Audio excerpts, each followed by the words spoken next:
So the Colossal Snowman by Gemmy is ginormous. What's great about it is that it's very quiet. So you inflate it. It has some pegs that you can't see in the bottom that go screwed in like a corkscrew into the ground to keep it down from flying if it's windy. And then it has 4 of these pegs that are included. You see this peg right here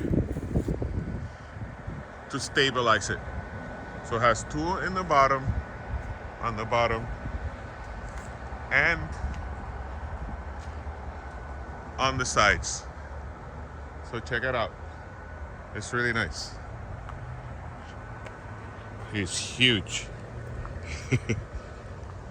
So there's one peg, another peg, and the more that you put on it, the more pegs that you install, the better it is. You see, and they get caught there. It's better to inflate it sideways, and then you get to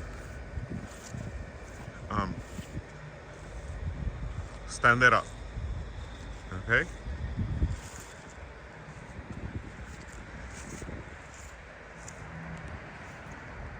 Merry Christmas.